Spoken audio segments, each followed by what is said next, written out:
Hare Krishna.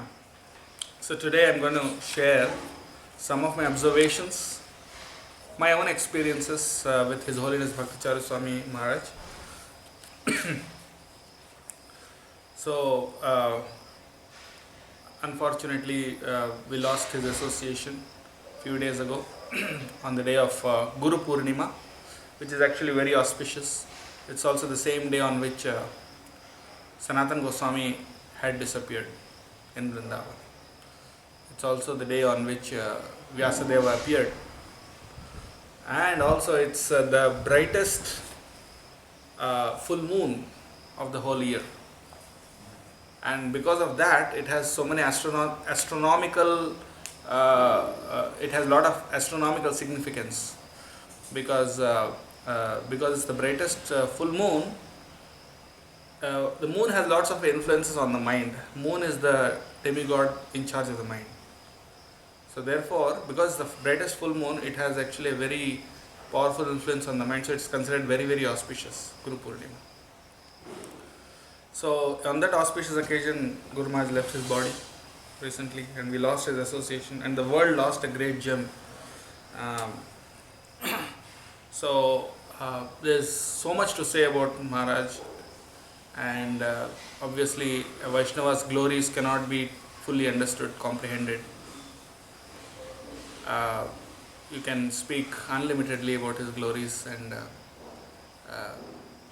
but still, for my own purification, I just wanted to share some of my own experiences in my 20 plus years of association with Maharaj, and whatever I have observed, whatever I have gained, some of my experiences I wanted to share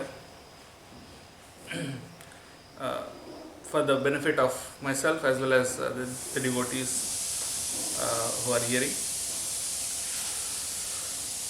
So I'll start with some of my observations of Maharaja's dealings with other devotees, and in general what I have observed in Maharaj. And then I'm going to go to my own experiences. I'm going to share my own experiences with Bhakti Charu Swami Maharaj. Let's offer some prayers before we start.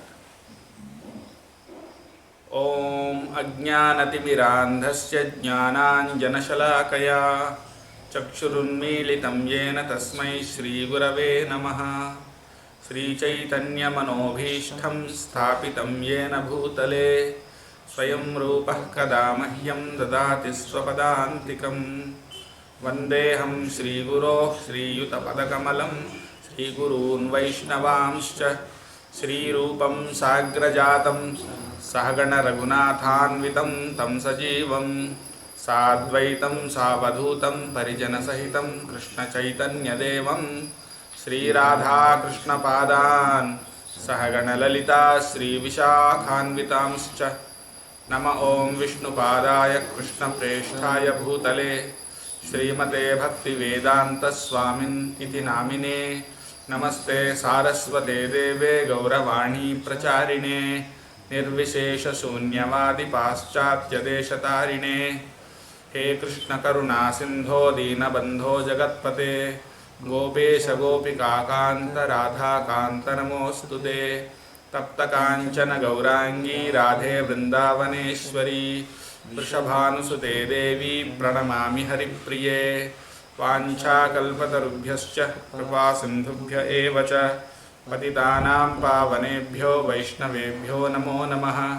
Jaya Shri Krishna Chaitanya Prabhu Nityananda Shri Advaita Gadadhara Shri Vasadi Gaura Bhakta Vrinda. Hare Krishna Krishna Krishna Hare Hare Hare Rama Rama Rama Hare Hare. Mukam karoti vachalam pangum langhayate girim yatkrupatamaham vande Shri Gurum Dinatarinam.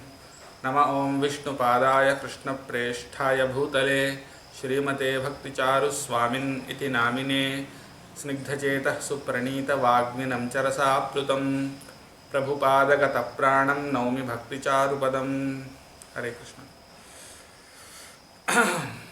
So It's very well known all over ISKCON. Every devotee in ISKCON knows very well that His Holiness Bhakti Charu Swami Maharaj is a true soldier of Srila Prabhupada. He is a Prabhupada man, and he was extremely loyal to Prabhupada's institution, which is ISKCON, and he had fantastic relationships with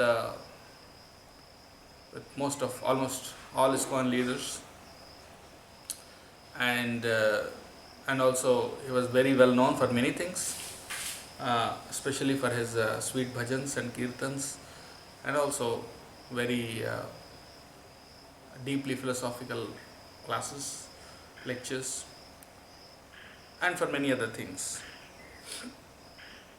So I'll start off, as I said, with my own observations. I'm sure many other devotees have similar observations, but I wanted to stress that before I get into my own personal experiences with Maharaj. So my first observation of Bhakti Charu Swami Maharaj is that he is, as I said again, he is very, very loyal to Srila Prabhupada. His love for Srila Prabhupada and his loyalty to ISKCON is probably his first and foremost quality. Every year during Gaur Purnima in Mayapur, he would give seminars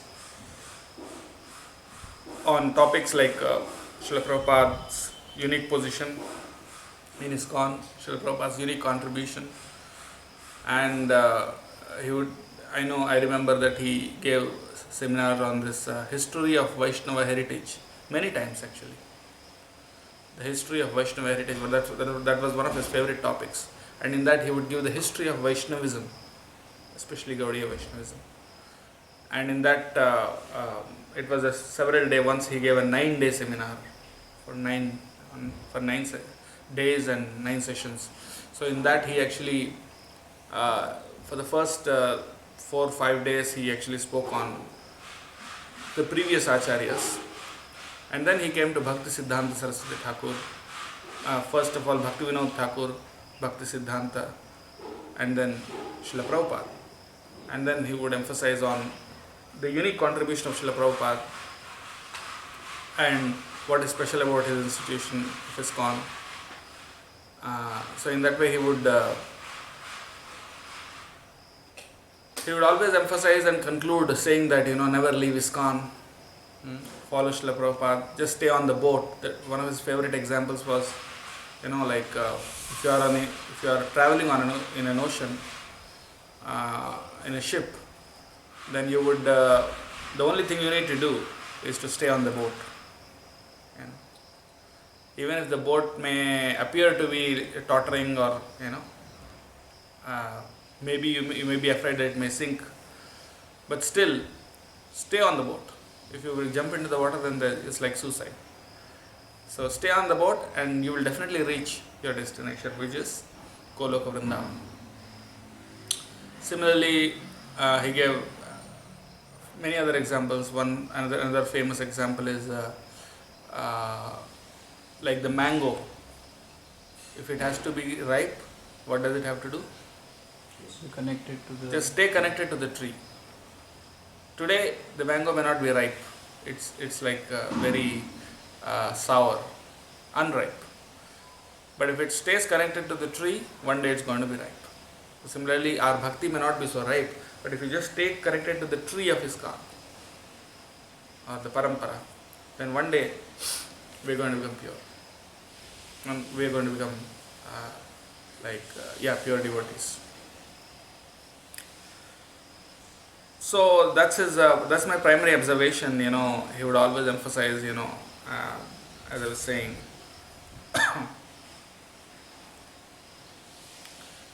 he glorified Srila Prabhupada in many ways. First of all, he translated Srila Prabhupada's books into Bengali. That was Prabhupada's instruction to him. After which, one of the important projects that he embarked on is this Abhay Charan serial, which glorified Srila Prabhupada. The whole serial was depicting not only the life but also the teachings of Srila Prabhupada.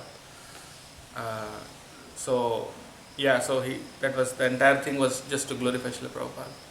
He shared how he once saw a magazine or some kind of book which talked about the 100 greatest personalities of the 21st century, no, the 20th century. And in that he expected to find Srila Prabhupada's name, but he was disappointed to find that Prabhupada's name wasn't mentioned there. So then he decided to make Srila Prabhupada famous, or do his bit to make Srila Prabhupada famous. So for that he conceived of this idea of a serial. First he wanted to have a movie, but then someone suggested that a serial is better, so he went for a serial. And then so of course that by translating Srila Prabhupada's books, he glorified Srila Prabhupada, of course. Then through the Abhay Charan serial, he again glorified Srila Prabhupada. Through his seminars, as I mentioned, he again glorified Srila Prabhupada. And even his Vyasa Puja day, which happens to be September 17th, he celebrates as Srila Prabhupada's Memorial Festival, because that was the day on which Srila Prabhupada landed in USA. So it's like marking the beginning of the Hare Krishna movement. So he celebrates his own birthday as Srila Prabhupada's Memorial Festival. So that way also he glorified Srila Prabhupada, and he in fact instructed his disciples. I was in Ujjain for over 10 years.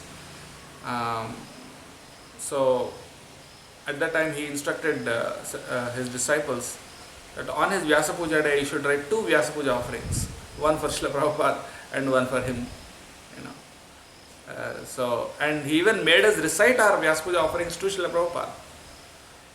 On the day of his Vyasa Puja, or maybe the day before, we would all read out our offerings to Srila Prabhupada.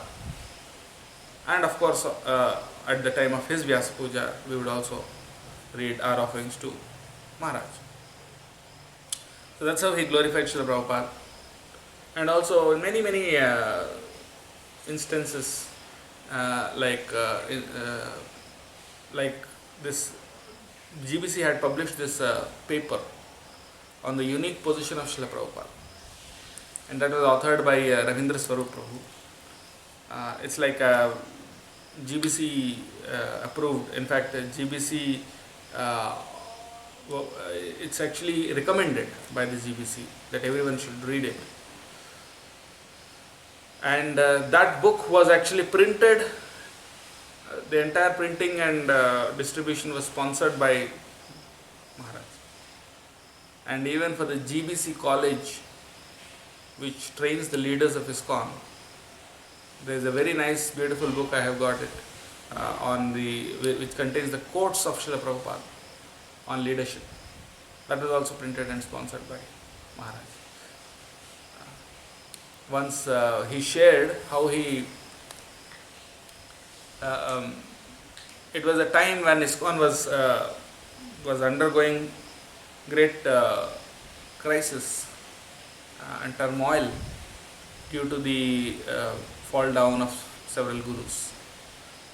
It was like a couple decades back, something like that. And there was also this court case against ISKCON in USA by some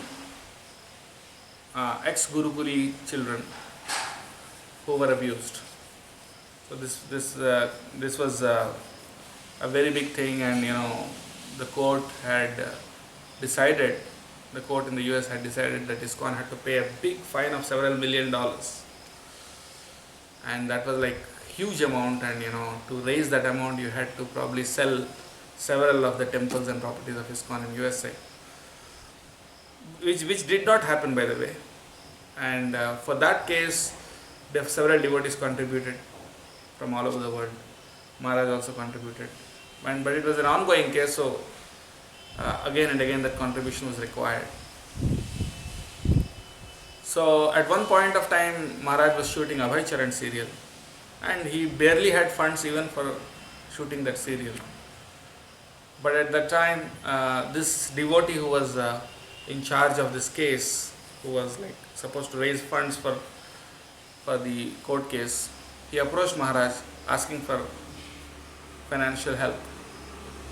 So Maharaj actually was really himself not in a position to help him, because as I said, he had this Abhay Charan serial to shoot, and then Maharaj mentioned that I'm sorry, I won't be able to help you this time. And the devotee left. But then Maharaj mentioned that that night he couldn't sleep, because he dreamt as if Prabhupada came to him and said, my institution is in like great need and you are not helping. So Maharaj felt that very guilty that he refused to help that devotee. So the first thing in the morning when he woke up, he called that devotee and then asked him to come and then gave him a big donation. Although he himself didn't have enough money for his Abhay Charan shooting. But so the thing is, all these things, they are just a few incidents which show his love for Srila Prabhupada. And also, like when, as I said, similar situation was in Europe also, where there was financial crisis. He traveled all around and he saved many temples by raising donations and all that. So all this he did actually for the sake of the institution. So yes, so that's a unique contribution of Maharaj, that he worked a lot for ISKCON. And as he says always in his lectures that never leave ISKCON and always stay at Srila Prabhupada's lotus feet. It's not that he didn't face problems. He himself, I know, had faced several problems in ISKCON, but still I know how he faced those problems. Many of his close disciples know that very well. Several problems from many different sides at different points in his life. He faced in ISKCON, but still he remained strong. He never left Srila Prabhupada's lotus feet. So by his own example, from his own example we can learn how we need to emphasize, we need to give importance to staying united more than just staying, our own individual preaching and projects and things like that.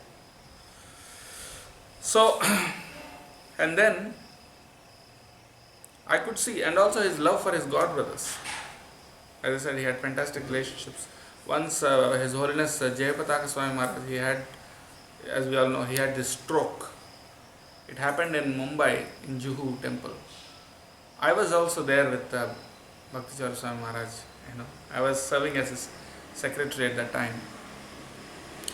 I was also in Juhu temple with Maharaj. And early in the morning, immediately after Mangalarti or probably before Mangalarti, the announcement was made that Jayapataka Maharaj had this stroke which was very severe and he was admitted to a hospital. He is in ICU, he is undergoing treatment, and it was like very severe and it was very critical actually. At that time I could see how Maharaj was so visibly distraught. I mean, it's not like, if someone has a problem, everyone naturally shows sympathy and they show concern.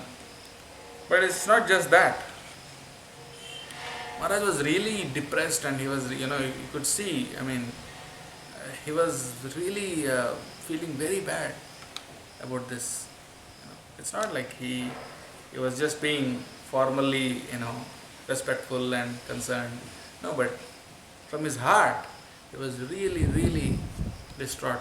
And many times, even in Mayapur, when Maharaj became sick, Jayapataka Swami Maharaj, at that time we could see how he was so, affected that he cancelled all his appointments and he was really sad.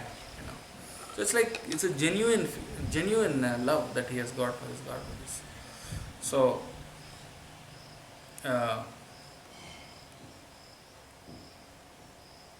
and another observation that I made is that as a true Vaishnava, he never tolerated criticism of Vaishnavas. He never tolerated that. And also he was very trusting. He trusted the devotees around him so much. Even the devotees who were his disciples, who served under him, he trusted them completely. Sometimes, some of those disciples who were not trustworthy enough, they even ended up exploiting him for the trust that he placed. Taking undue advantage of the trust. But still, Maharaj continued to trust them. And yes, sure enough, not everyone is, as I said, so trustworthy, or not everyone is so really honest and sincere. So yes, there were several incidents in his life where devotees kind of cheated him. But that didn't deter him. He still continued to trust those devotees. Whenever he gave a responsibility to some devotee, he completely trusted them. And so that's like a leader. That's a leader who always he not only trusted ISKCON and Srila Prabhupada, of course, but he also trusted his own disciples. So that's a real good quality. And then he empowered. He empowered his disciples, even though they may not be very, very qualified, to do many extraordinary things. Even junior devotees, he would tell them, should preach Krishna consciousness. Even though they may be just maybe a year or so in Krishna consciousness, he would still tell them, no, you should preach Krishna consciousness. And he empowered people, and he saw the spark of service in people, in devotees, and then he fanned that spark. I was in this GBC college where they said that the youngest temple president in the whole of India was the temple president of Ujjain. He was actually, some of them were my students. I used to preach to them. They were in college. And generally temple presidents are like maybe 10, 20 years in ISKCON or more, something like that. But they were barely just a few years. But of course, naturally they had exceptional qualities and they were very loyal and faithful to Srila Maharaj's instructions. So point is, he empowered people. And he emphasized this point always, that never find faults, always cooperate with the authorities, cooperate with the management, local management. And if you have difficulty, instead of criticizing them, try to work with them, or if you still can't work with them, then better you move to another place or you start your own project, but never fight. That was his move. Right? So,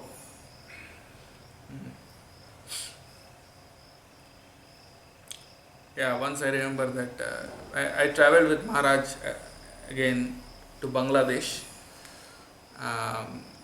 At that time, there was a political crisis in several temples. Several temple presidents were not happy with one of the leaders, and then there were a lot of complaints, and some of their concerns were probably quite genuine.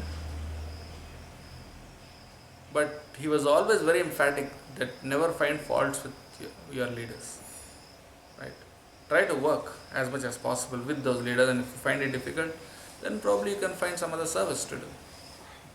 But he never encouraged them to find faults, although some of their concerns were actually genuine. So he made sure that there is no fight or there is no misunderstanding. He tried to reduce the misunderstanding as much as possible. So in that way, and many devotees are aware of this New York incident. New York, there was this temple, what's that place called? New York, that place in New York? Brooklyn, yes, Brooklyn temple. Now, how do you know about it? I don't know. Okay. So in Brooklyn temple, there was this crisis. The temple president wanted to sell off that property, and there was a lot of. But then, when he had to fight, he was ready to fight. Of course, there was a case where ISKCON's property was at stake. So he really was on the front line, and it was a big story. I won't get into that, but he saved that. He helped save that property, and also helped protect the faith of the devotees, which was quite affected by all this. Inspired them. It stood by their side. And also in the initial days, after Srila Prabhupada left, there were many allegations. Not only in the initial days, but even several years later on, there were many allegations on the GBC. Several controversial, very, very, very, very dirty allegations against some of the close associates of Srila Prabhupada. And so he was always there. When he had to fight, he was ready to fight. He protected. Fight in the sense, he was there to defend. He was there to defend ISKCON's name and reputation, and that of the leaders of ISKCON. Right? So these are some of my observations.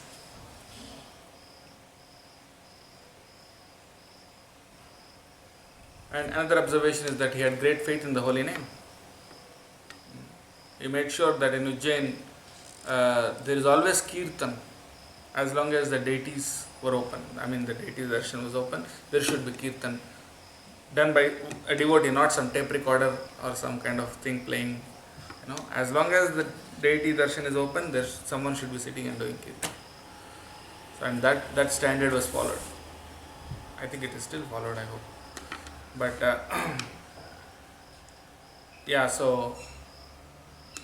that was his standard, that was his faith in the holy name. Once there was a drought in Ujjain, in that area, and there was very scanty rainfall, there was shortage of water, and so he responded by saying that actually the area in which the temple is situated, that has a good amount of water. The water level was quite high. So there was a well, and we would draw water from that well, and even we would supply that water all over the city. But then he said the real solution is chanting the holy name. So there was this Harinam Sankirtan for 3 continuous days, 24 hours a day and 3 days like that, with many devotees. And that happened, and soon after there was very good rainfall. So in this way, his faith in the holy name, faith in Srila Prabhupada, and those years when ISKCON was in crisis after Srila Prabhupada left, he was one of the pillars who safeguarded the faith of many, many devotees, especially the devotees who were disciples of those gurus who had difficulties, like the fallen gurus. So he was there to protect their faith. And so in this way he contributed a lot. There's much to say. We all know he built the Ujjain temple in just 10 months' time, and he oversaw many projects. He was GBC for many places. So now I would like to come to the second part of the presentation, my own experiences with Maharaj. And somehow by Krishna's grace I had the fortune to associate with Bhakti Swami Maharaj from the year 1999, which is like 21 years ago. So for 21 years I had association with Maharaj, and out of that, like at least 10 years I was 13 years I was with Maharaj, like 10 years when I was in Ujjain, and of course Maharaj was traveling, and obviously I was not with him all the time, but I was involved with him, and like even in the USA when I was in US, he was also visiting US, and he had started this project in D-Land near Orlando.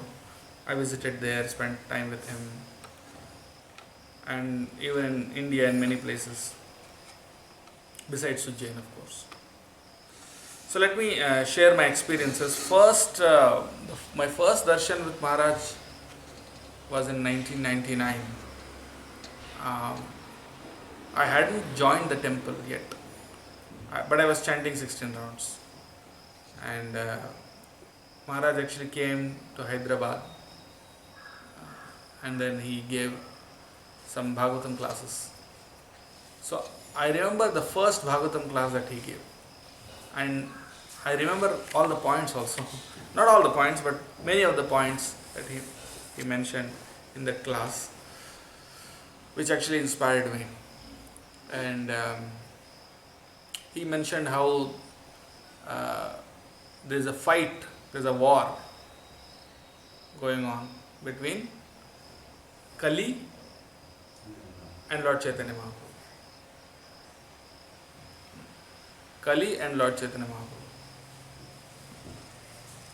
So the forces of Kali are trying to establish adharma, and Lord Chaitanya Mahaprabhu, of course, is establishing dharma. And Kali, how does it establish adharma?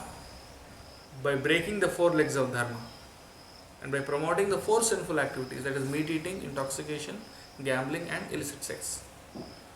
So that was the theme of the whole class. And then he said, in this war you can't stay neutral. Either you have to sign up as a soldier of Kali, or you have to sign up as a soldier of Lord Chaitanya. So which side do you want to take? So obviously everyone said we want to take the side of Lord Chaitanya. And how do you sign up as a soldier of Lord Chaitanya? He said, by agreeing to follow the four regulative principles and chant 16 rounds of Hare Krishna every day. So that's like the requirement to be a soldier of Lord Chaitanya. And then he talked in detail about the four regulative principles and all that. So that was the first lecture I heard about Swami Maharaj. And obviously he also sang bhajans. So at that time we were a small group of devotees, new devotees. We were thinking, whom should we take Diksha from? We were considering different options. There was the local GBC who was His Holiness Jayapataka Swami Maharaj. And there were many. At that time, Tamal Krishna Maharaj was there. Tamal Krishna Maharaj and Bhakti Charu Swami Maharaj, or should we go for? We didn't really hear about Ravanath Maharaj at that time, but we heard about several other gurus. So we were thinking we were just considering different options. And Gorgon Maharaj actually had just passed away 3 years ago, 1996. So we were thinking, Gorgon Maharaj would have been alive, it would have been nice, but Gorgon Maharaj was not there. So we were considering. At that time, actually Maharaj came in 99 and he gave these classes. 2 days he gave Bhagavatam class. That struck me. I like this analogy of Kali and Chaitanya Mahaprabhu, the war, So then I decided to, soon after that, I decided to take initiation from Maharaj. And then,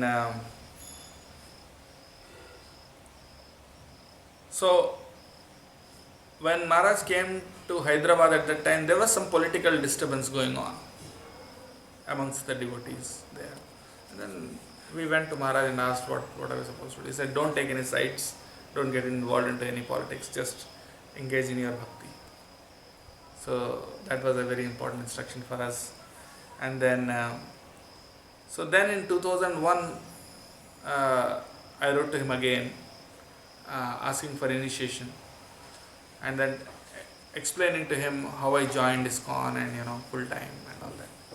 Then he said, you made a very good decision. He appreciated my decision that you joined full time. But then he replied to my email saying, never look back. Never look back. You have taken this decision, but never turn around. You just stay in this ashram. So that instruction kind of saved me and made sure that I never look back after that. Then before my initiation, we once went to Mumbai, Juhu, just to take association of Maharaj. And he gave some classes. And I mentioned, but I'll repeat how once during this Bhagavatam class, I had this voice recorder. Actually, it's like a tape recorder. Those days the tapes were available, cassettes that was being used. So that was a big thing. We used to record. I used to record the lectures with those cassettes. So during Guru Puja, I was in the temple, but then the tape recorder was in my room. So immediately after Guru Puja, the Bhagavatam class started. Maharaj started giving. I started singing Jai Radha Madhava. So I just ran to the room and then got the tape recorder. By that time, everyone was already sitting. But I always liked to sit in the front row. So I just went. But in the front row, there were several senior devotees sitting, and the temple hall was almost full. I didn't want to go to the back or something because I had to record this also. I had to record Maharaj's lecture, so I put this recorder in front of Maharaj. And then I also was looking for a place to sit. So the temple president, at that time, he was not the temple president, Brajahari Prabhu. Bhima Prabhu was the temple president at that time. So Brajahari Prabhu was sitting, and several other devotees were sitting. So I was looking for a place. Brajahari Prabhu understood that I was looking for a place. So he moved a little bit and he made space for me to sit. I sat. At that time, Maharaj was offering prayers. He was actually doing this Mangalacharan prayers like Namo Vishnu Padaya, Krishna Preshtaya, all that. So that was when I put the tape recorder. And then I sat. So then he started speaking, and for the first 5 or 10 minutes he was just chastising me. He was just saying that first of all, Krishna Archan comes late to the class. And then he puts the tape recorder when I am offering prayers, distracting me. And then third of all, he is pushing the senior devotees aside and sitting over there. This is not Vaishnava etiquette. Like that, he went on for 5 to 10 minutes. And there were hundreds of devotees, probably 200 or 150 or 200 devotees sitting in the temple. And in front of all of them, it was like a heavy chastisement. That was probably my first direct interaction. Besides email, direct interaction. Of course, I was part of the group when I was in Hyderabad when I heard his lectures, but on one-to-one. At that time, it was this. My first experience was what is such a heavy chastisement, and then I was very distraught. But then we went to meet him in his room, and then he called me and he gave me prasadam. I just it's my duty to correct you, therefore I am trying to help you. Like that he gave. And then he gave some prasadam and then we left. So there were several incidents where Maharaj was very heavy. I can recollect. Let me just put that. Another incident was during my initiation. That was in 2003 in Mayapur.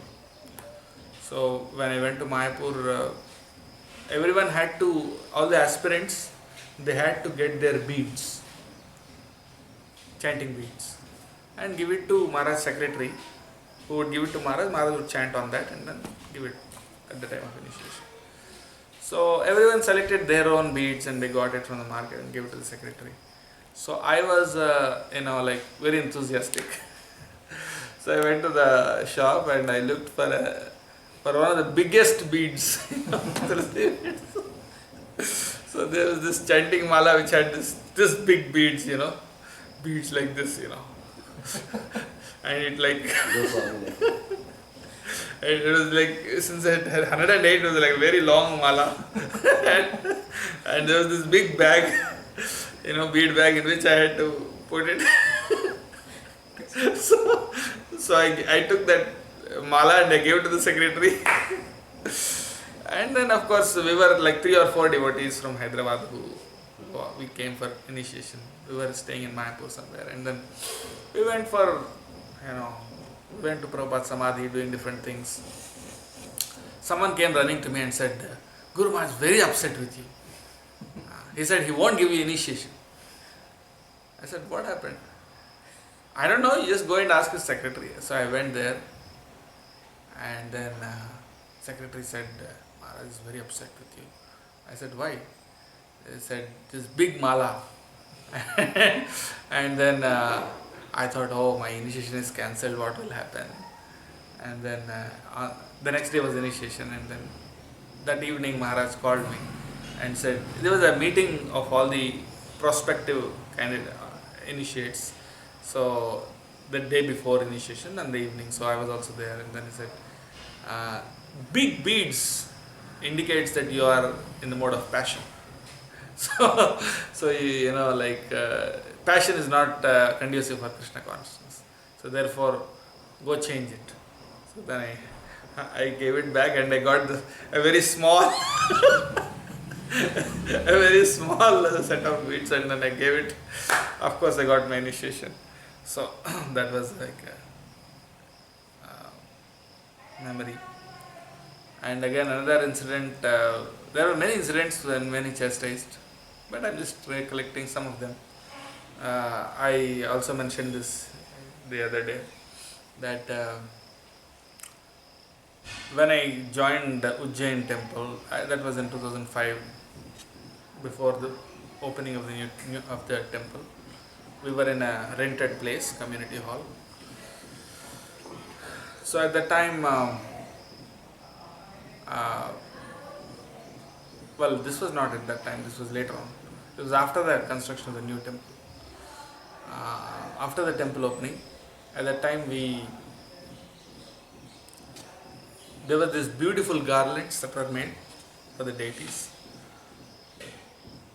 Excuse me. So this garland, there was this Mataji who made this very, very nice garlands for the deities. She would make it in the night, and then that was put in the fridge, and the next morning they were taken out and offered to the deities. And every day, just before Mangalarti, Maharaj would come to the temple, and then there was another garland which was supposed to be offered to Maharaj. And that day, during Mangalarti, just before Mangalarti, there were just very few devotees in the temple hall. So there was no one to offer that garland to Maharaj, so I wanted to offer that garland. Or someone probably, I think, asked me to offer that garland, whatever. So then I ran into the deity room, not the main altar, but the room by the side of the deity room. And there was this fridge where the garlands were there. So I went in. I opened the fridge. There were many garlands. I was not sure which one to offer to Maharaj. So there was this medium-sized garland, but that was very beautiful. So I just took it and then offered to Maharaj. And Maharaj just smiled and he blessed me, and everything was fine. And then after Mangalarti, I was just chanting. While I was chanting in the temple hall, someone ran and came and said, and Maharaj is calling. I said, what? I went. And he asked me, where did you get that garland which you offered to me? I said, I took it from the fridge. And then he went on, he was chastising so heavily that this was meant for Radharani, that's Radharani's garland. And you just took it from the fridge and you offered it to me. And then he was so heavy, again for 5 to 10 minutes he went on and on and on. And then I was quite depressed, and then I was sitting and chanting, and then the morning program was over, and there was prasadam, and I did not take prasadam. Of course, I was not in the mood to take prasadam. And then around 1 o'clock there was the Ishta Goshti. There was this meeting, temple devotees.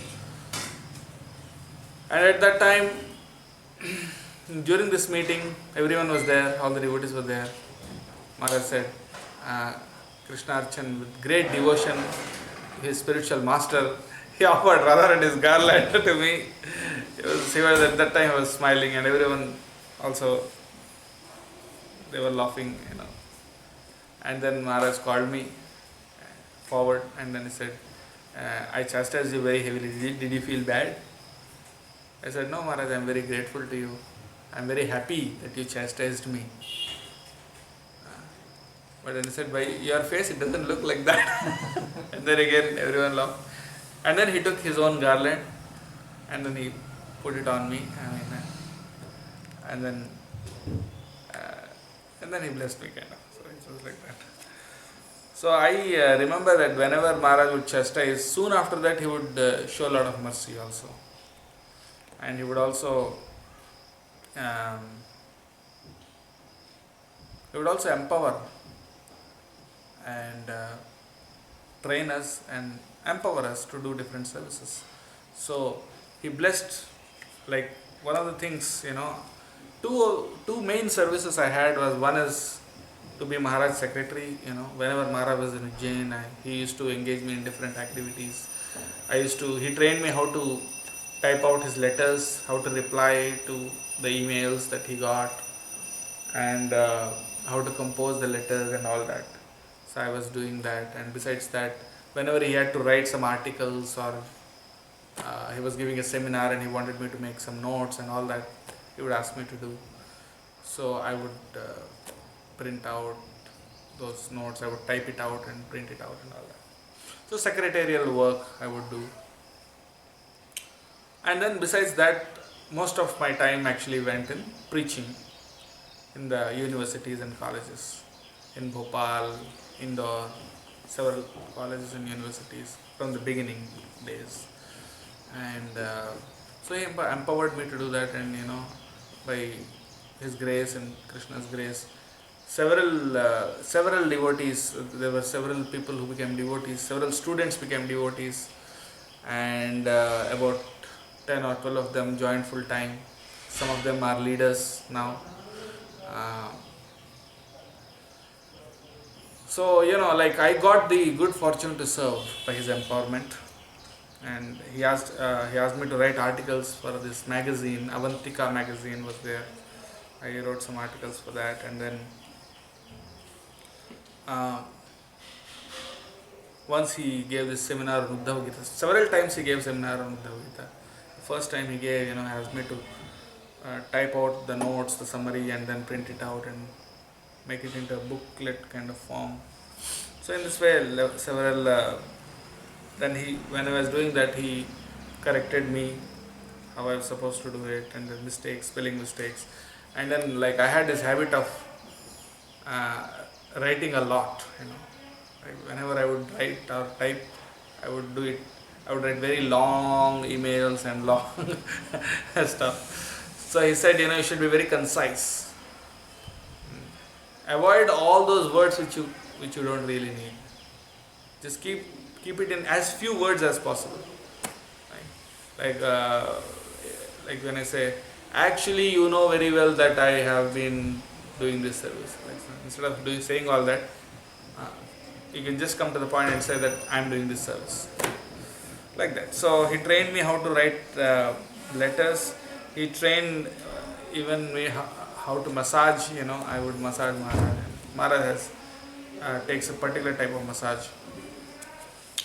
And then he taught me even he taught everyone actually in Ujjain how to sing and how not to sing and all that, and how to speak.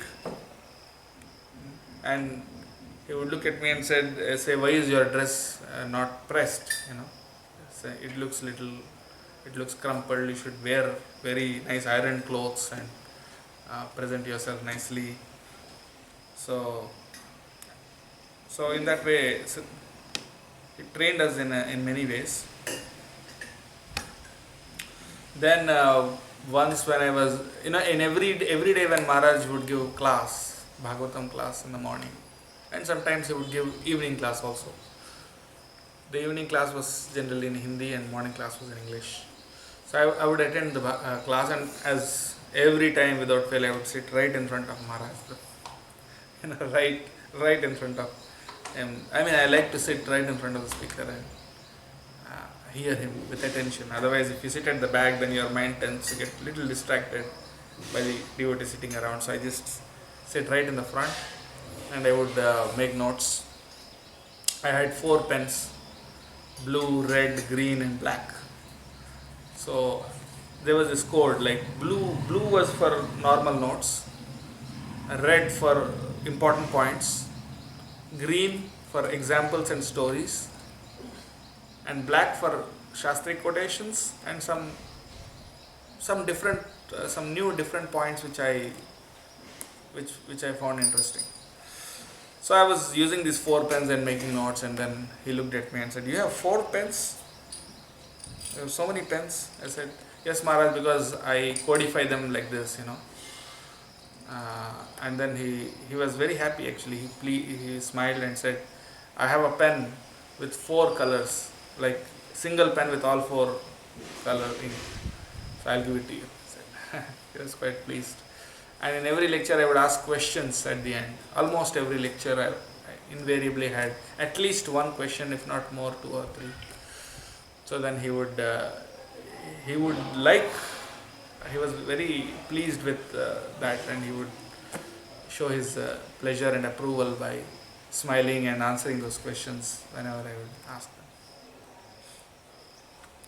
So that was like a daily thing for me. And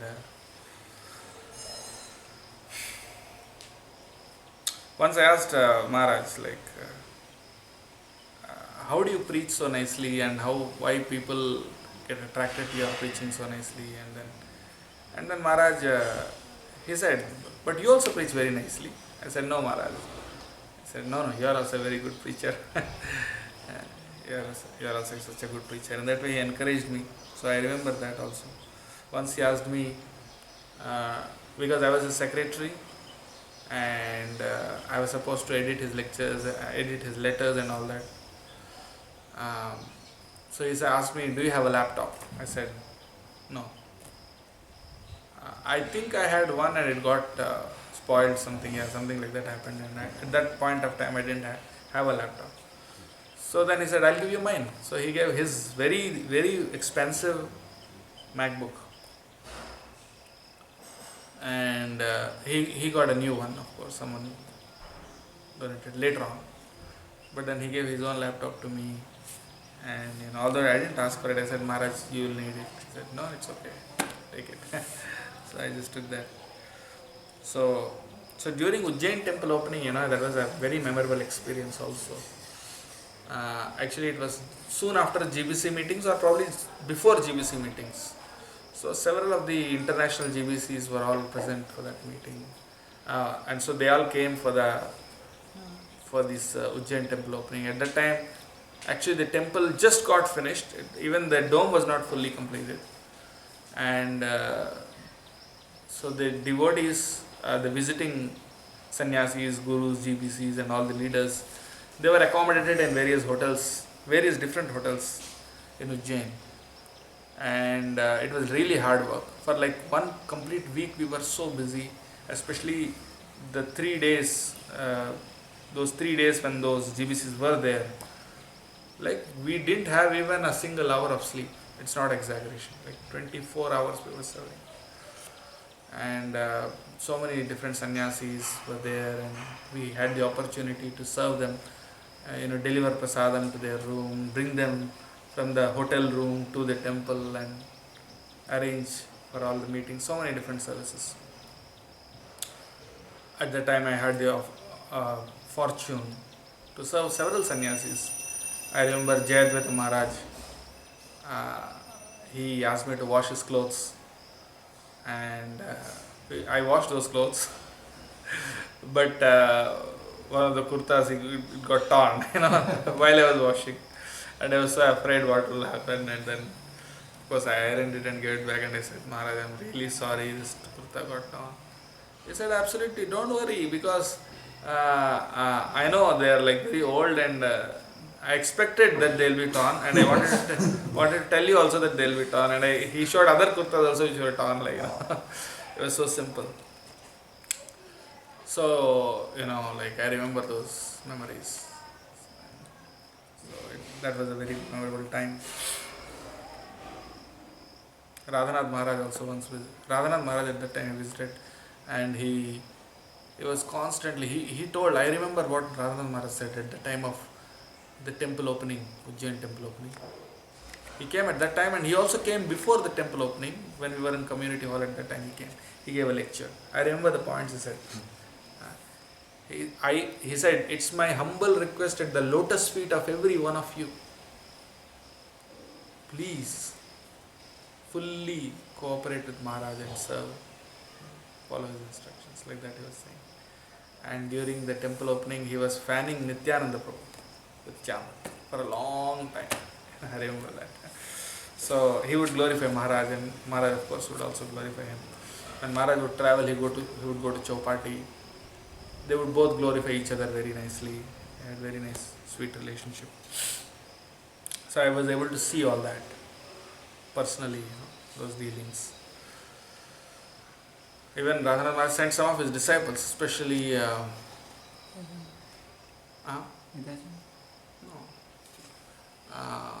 Radha Krishna Prabhu. Radha Krishna Prabhu and his wife, they would help in construction and several other things. Radha Krishna Prabhu, you know that very senior Grihastha devotee in Chowpatty temple. Was it Radha Krishna Prabhu, you think his name? Krishna Chandra. Very senior. Very senior. One of the, I would say, one of the oldest founding devotees. My friend has Radha Krishna Prabhu. Whatever. So, I think his name is Radha Krishna Prabhu. So, वो भी आते थे. They used to come and we used to serve them. So, so I would travel with Maharaj to different places in Bangladesh. I went, as I said, I went once to Bangladesh also with Maharaj. In India, I would travel different places. In US also, I had the fortune to be with Maharaj and travel with Maharaj also. I traveled with Maharaj in his car in different places. I was also secretary for some time there also. So then, he was very merciful and encouraging. Even on, I remember some instances where he was just joking with me, like saying that he was saying that Maharaj, I asked him, Maharaj, are you giving sannyas initiation to any of your disciples? He said, you can take. It was like a joke, but I mean, he's saying it in a light mood. But then later on, I had asked Maharaj whether he felt I should take sannyas and all that. So he was like very merciful, and he said yes, definitely, and we'll talk about it. And actually, Maharaj recently only he asked me to come to Ujjain to discuss about that. But that was during the lockdown, and then he went to US after that, and he said after I come back from US we'll talk. But unfortunately that never happened. So he was very merciful, encouraging, and when I told him that I was going to the GBC college, I was very happy, and I said, please take full advantage of that opportunity. Get this training from the GBC college. It's a very good thing. And he said, take full advantage of that. While I was in Ujjain, I had several memories, many. I'll just mention some of the main things. He encouraged me to teach Bhakti Shastri and other courses. Like there was this AIHE, Avantika Institute for Higher Education, through which we teach different courses. Krishna Balram Prabhu was the first director of that. And after Krishna Balram Prabhu left to US, then I became the director of AIHE. And I gave Bhakti Shastri course and few other, arranged different seminars. So, yeah. And Maharaj was quite liberal. He was quite, he always behaved in such a way that there is no complaint from the local management or from others. Like whenever devotees from different places, they wanted to take Diksha from Maharaj, he would say, why don't you take Diksha from that Maharaj, who was the local GBC, why don't you take from them? He never wanted to be the guru for those devotees. In fact, he encouraged people to take Diksha from their local GBC or whoever comes there more often. But when someone was really insistent, then he would give Diksha. And whenever his god brothers visited Ujjain, Prabhupada disciples, other senior devotees, he would always arrange for prasadam, pizza, especially because Western devotees, most of his god brothers from Western background, and so naturally they like Western food. So he made sure that he would make a pizza feast. Excuse me, please. He would make this pizza feast and then he would give it to, in his own quarters, he would invite his god brothers, and he had this pizza feast. Whenever his god brothers were there, he would make sure they get nice prasadam, accommodation, everything.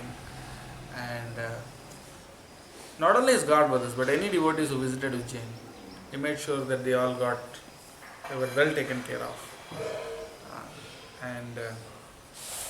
So that was his caring. He always liked to feed devotees. Even in Mayapur, whenever there was this GBC meetings and any meetings or anything like that, the leaders, he would always sponsor their prasadam. In fact, not always sponsor their prasadam, but he would himself cook and have his disciples cook. Some of his disciples were really expert in cooking, like Sripati Prabhu and others. So he would engage them in cooking, and he would serve that prasadam. And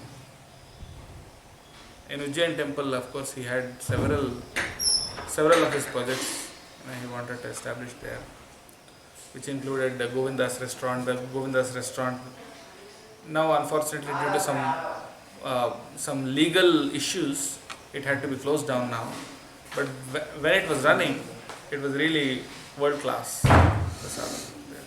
He made sure that the prasadam was really high class.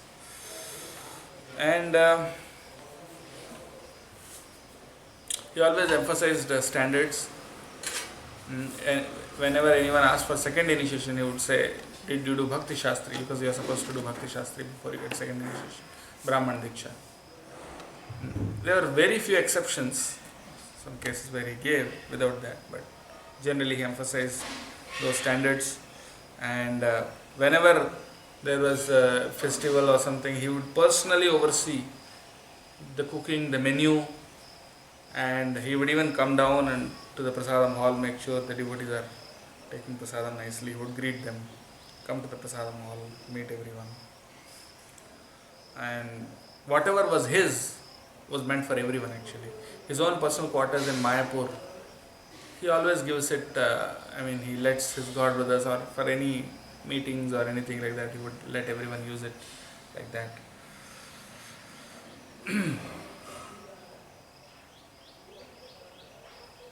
He was so kind that even when he was giving class, when someone came, his god brothers or any devotees came in the middle of the class, he would pause his class and he would greet them right in front of, right from the Vyasasana, he would greet the devotees who visited. So in that way, he was very caring and concerned.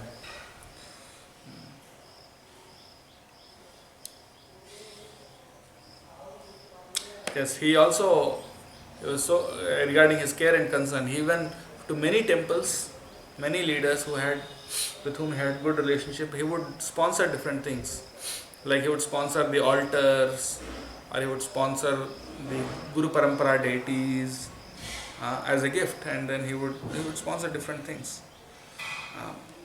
And he even sent his disciples to several temples which needed manpower to preach. And he sent his disciples to different temples like that. Like Bhuvaneshwar, Baroda, other places also. Like that. Yes, and as far as teachings are concerned, he always emphasized, especially for brahmacharis, that you stay brahmachari for your whole life. give your one life to Krishna, this life to Krishna, like that. And he even encouraged me, I forgot to mention that, he even encouraged me to write articles and books. Once I wrote a book on co-protection, but I didn't want it to be published because it was not like high class. Because it was not high class, I didn't want it to be published actually. But I completed writing this book on cow protection and the history of cow protection, history of cow killing, how it came, and how to protect the cows, what is the economic significance.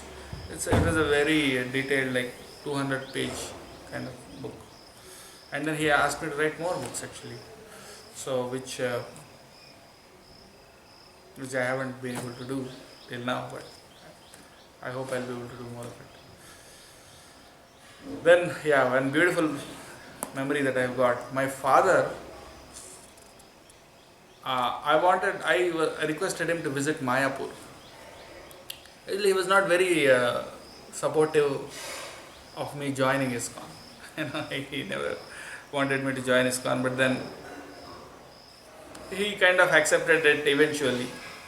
So I asked him, why don't you come to Mayapur? I just glorified Mayapur and then asked him to come. And Maharaj was there at that time. So I arranged for his stay, and then he had this appointment with Maharaj. He liked Mayapur really because it was Navadvip, the 9 islands in Ganga, and he was really fascinated by that atmosphere. He really liked it. But since we belong to a Smartha Brahmin community from South India, so Smartha Brahmins, they generally put this Vibhuti, Lord Shiva's this thing, 3 lines across like this. You must have seen. Yeah. Vibhuti, three lines like this. So he put that early in the morning, and then he was supposed to meet Maharaj, and he came, he met Maharaj. They had a very beautiful conversation. And then after the meeting, Maharaj called me and said, your father, he's in Mayapur and he's putting this Vibhuti. You should put tilak or something. I said, yeah, but that's his, that's like a traditional, we always do it every day. So then I went to my father later on and I said, you should have put tilak at least here. And so I said, why will I do that? Because this is what. So then Maharaj again called me and, did you tell your father that I told you that he should have put tilak instead of. I said, yes Maharaj, I told him. You should not have told him. Bola nahi chahiye tha. Why did you tell him? He would have felt bad. I just mentioned it to you. You didn't have to tell him like that. So he was like little concerned. So he showed his concern to my father. He spent time. My father also felt very nice. So some of my memories like that. And when I was in Ujjain, he liked my pronunciation of the shlokas. I would recite the Sanskrit verses in proper meter and all that. So because I was as I said, from my background, I knew how to chant the shlokas and the mantras in that pronunciation, Vedic style. So he asked me to read Bhagavad Gita. Every day in Ujjain, they would recite one chapter of Bhagavad Gita every day after the Tulsi Aarti in the morning. So he asked me to do it every day. Like generally, it was like the system was one day the Prabhujis, the male devotees would do it, and the next day the female devotees, Prabhujis and Matajis, and alternatively. So whenever it was Prabhuji's turn, I was reciting it. For many years actually I did that, and so every day one chapter we would recite, and that's why actually I memorized all the verses of Bhagavad Gita. Every verse I can recite without having to look at the Gita. So, although actually I never consciously tried to memorize all the verses, but they just came to my memory because of constant recitation. So these are some of my memories. I think I just have a few more. Yeah, as I said, when I asked questions, he would answer those questions. Sometimes, generally, he would answer it in a very elaborate way. But sometimes, if he felt that my question was not appropriate, he would even correct me, saying that this question is not appropriate or something like that. And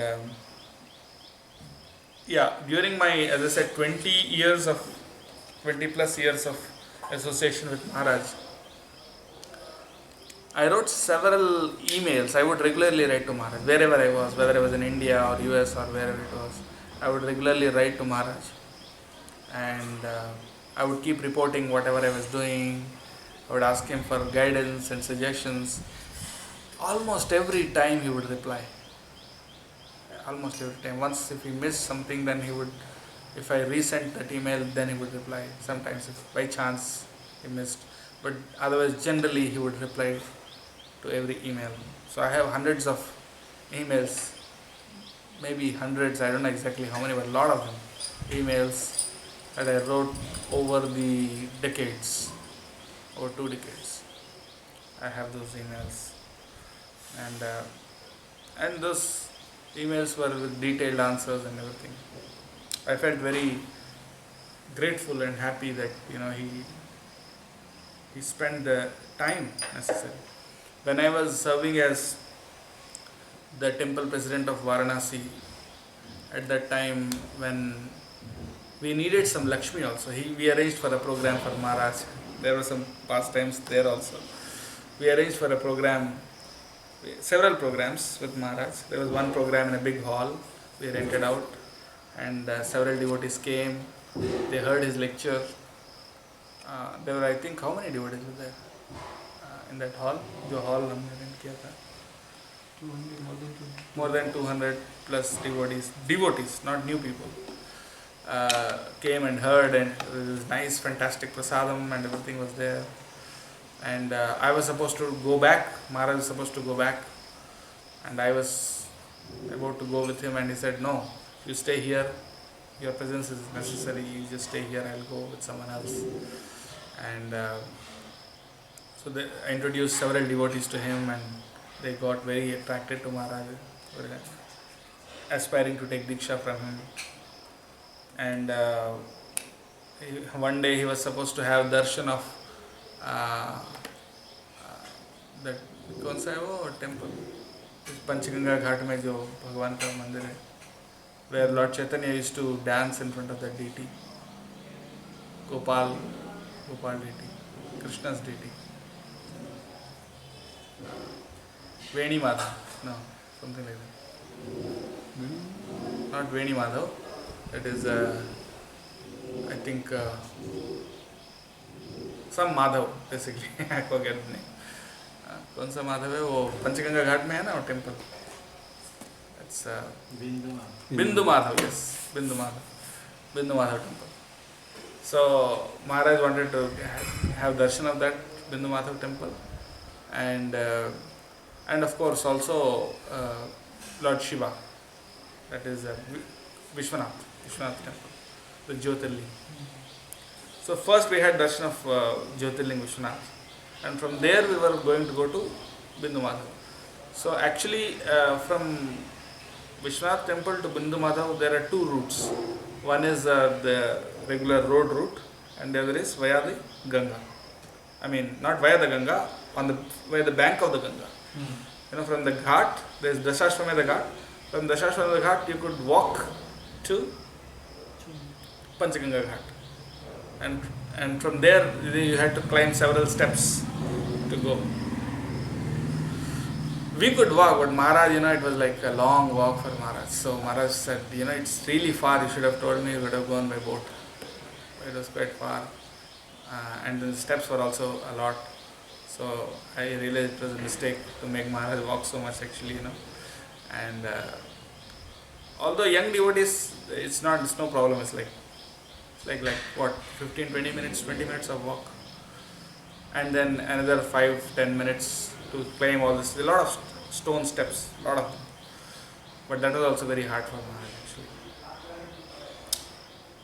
So yeah, but Maharaj still he had darshan, and then he mentioned to several devotees even in the US that Krishna Archan is doing nice preaching in Varanasi and he's a powerful preacher and this and that. So I saw that video and felt very grateful that Maharaj recognized my meager efforts. So I was very happy. So yeah, so then therefore he felt that I was good at preaching somehow. He had confidence in me. So therefore he sent me to South Africa, he sent me to USA, different places to preach. Um, and as I told you, he would also chastise me once in a while. And once he chastised me heavily, and then he later on he came to me and said, later on when I was with him, he said, I'm sorry, I have a very short temper. He said that. And I said, no, Maharaj, actually you are chastising to correct us. So I apologize if I have said anything inappropriate. So yeah, Maharaj was very heavy just to chastise, just to correct us. But at the same time, soon after that, he would also give a lot of mercy. That's all. Yeah, there are several memories. In Indore also, he opened this restaurant called Vrindas Restaurant. At that time also, I was with him. He oversaw every minute detail, how the restaurant supposed to look, what menu was supposed to be there, everything. When it came to prasadam, he was like very particular, and that this quality was good, and he himself was a very great cook. Of course, Srila Prabhupada used to eat his cooking, so of course we all know several wonderful pastimes of Maharaj with Srila Prabhupada, so I didn't want to get into that's like very well known to everyone. So and finally, my last point for today is that he gave seminar on this topic called the art of dying. Art of dying. So this because people generally talk about art of living. There's this famous group organization called Art of Living, but it's like materialistic. It's not really nothing to do with Bhagavatam. It's just about how you can live a healthy and nice life. There's nothing to do with God or Bhakti or anything.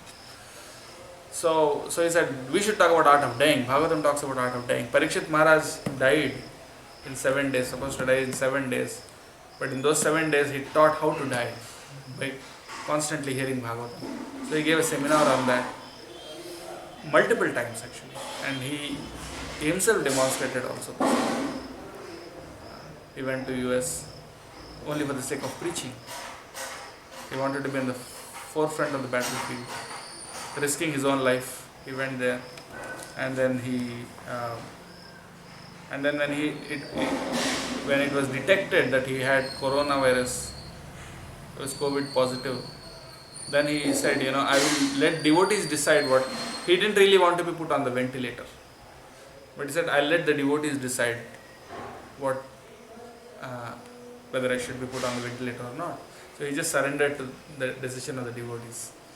So that's a very glorious thing. He taught by his own personal example, and he also gave, as I said, seminars. Like most of the leaders, they generally give lectures, but not so many seminars, But he gave a lot of seminars on different topics. He once gave a seminar on Brahmacharya. I got that. He gave a seminar on Acharyas, Vaishnava Acharyas. He gave seminars on Krishna Samhita, Uddhav Gita, Brahma Samhita, Upadeshamrita. Vaishnava etiquette, of course, is a very famous topic, and several such topics. He gave a lot of seminars on that.